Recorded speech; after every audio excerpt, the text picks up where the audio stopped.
Ndiyo, hili ni jiko jamani. Hili ni jiko la oili, yani oili chafu, ile oili ambayo wanamwaga kwenye mapikipiki. Ile oili unamwagia hapa kwenye hili tundu. Ukimwagia hapa, unafungulia hapa, inakuwa inatoka tone moja moja, halafu moto unawaka hapa. Kama unavyoona ni moto wa gesi kabisa. Hapa huu moto, oili hili tenki linaweza likatumika hata mwezi mzima likijaa humo.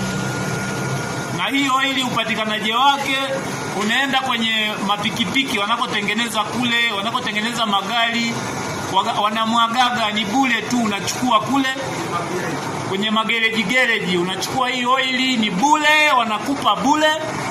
Unakuja unamwagia hapa. Ukimwagia hapa, unawasha jiko lako, linawaka namna hii.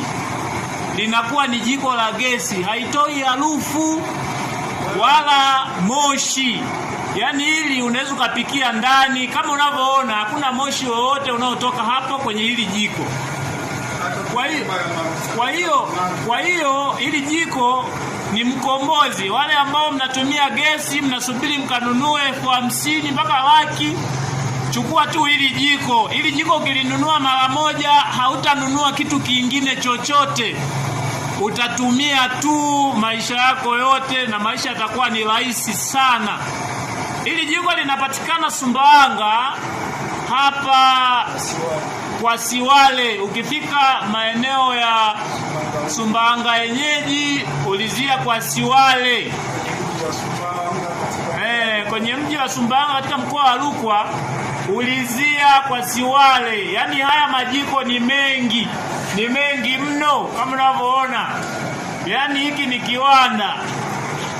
Kwa hiyo ukinunua hili jiko tu, habari za mkaa umesahau. Hizo hela unazotoa mwisho wa mwezi za kununulia gesi umesahau.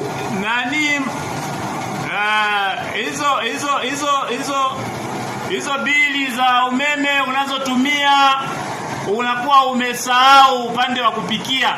Yaani hili unaweza ukapika kuanzia asubuhi mpaka kesho linawaka tu. Unachemsha kande, unachemsha maharage, unachemsha kila kitu. Chukua hili jiko, tunaagiza popote. Masaa matatu tu maharage yanaiva. Sisi tunaagiza popote pale. Ukiwa Mpanda, ukiwa Dar es Salaam.